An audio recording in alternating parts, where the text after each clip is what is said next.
Notre présence dans les provinces du Sud au Maroc, elle est ancrée, c'est-à-dire qu'on a 3 agences à Laayoune, une agence à Dakhla et une 4e agence.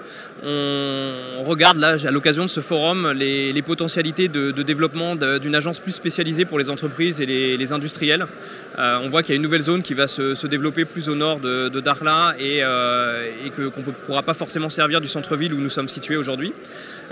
Et donc on a une vraie conviction sur le développement de cette région. On sent la conviction des pouvoirs publics et l'investissement qui est fait.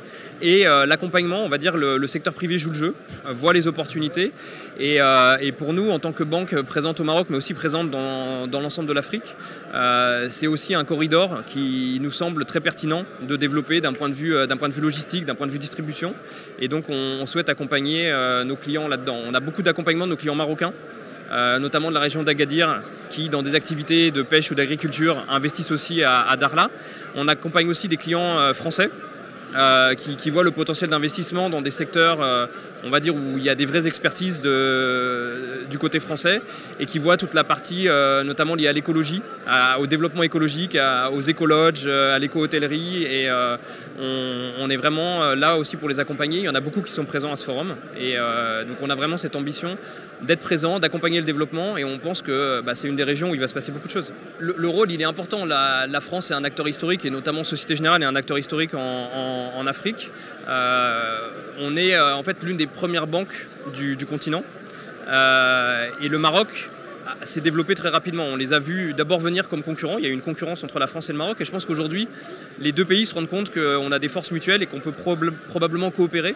On a un très bel exemple sur la construction d'un barrage au Cameroun avec une coopération entre des entreprises françaises, belges et marocaines pour un projet qui est emblématique pour le pays et même pour l'Afrique subsaharienne tout entière. Donc on voit cette coopération commencer à progresser. Le potentiel est là, le besoin en fait en Afrique est là et la composition d'expertise technique et de capacité à traiter les besoins existe et le financement combiné entre la France et le Maroc génère les capacités suffisantes. Alors malheureusement on a le secret bancaire mais en termes les investissements aujourd'hui qu'on voit beaucoup c'est des investissements dans tout ce qui est valorisation des produits de la mer.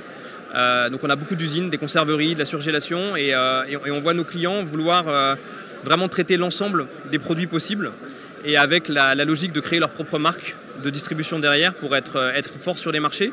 Donc une intégration vers le bas et aussi une intégration vers le haut, c'est-à-dire le fait de sécuriser des bateaux qui ont des quotas de pêche pour être sûr que leurs installations industrielles seront alimentées de façon régulière et pourront fonctionner tout au long de l'année. Alors c'est à vocation même internationale. Une grosse partie des productions qui sont faites ici ne sont pas forcément vendues au Maroc. L'avantage c'est que 2/3 de la ressource poisson est sur la zone de Dakhla. Et donc pour le Maroc. Et donc voilà, après il y a près de 70% qui est exporté. Mais ça fait les ressources et ça contribue au développement des exportations du Maroc. Aujourd'hui, les secteurs sur la région du Sud, on a le secteur des infrastructures. Il y a énormément de projets qui sont là. Donc tout ce qui est autour du bâtiment, des travaux publics, il y a énormément de choses qui vont se faire. Il y a déjà l'autoroute vers Laayoune qui est en cours, donc qui avance. Et puis le port, l'aéroport, tout ça va générer énormément d'activités.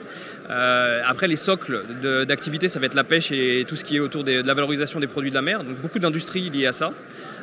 Et toute la logistique qui va avec, qui est extrêmement exigeante. Notre objectif aujourd'hui, c'est d'une part d'être aux côtés de nos clients qui ont déjà des projets d'investissement et qui sont présents, et puis de rencontrer ceux qui ne sont pas nos clients mais qui ont quand même des projets d'investissement, que ce soit des entrepreneurs marocains, il y en a beaucoup, ou des entrepreneurs français. Il y en a même une quarantaine qui sont là et qui n'ont pas aujourd'hui d'investissement au Maroc et pour lesquels ce sera un premier investissement dans la région. L'agriculture qui se développe, le tourisme, et du coup comme ça crée une espèce de taille critique d'investissement, il y aura toute la partie distribution de biens de consommation qui va aussi se développer en parallèle.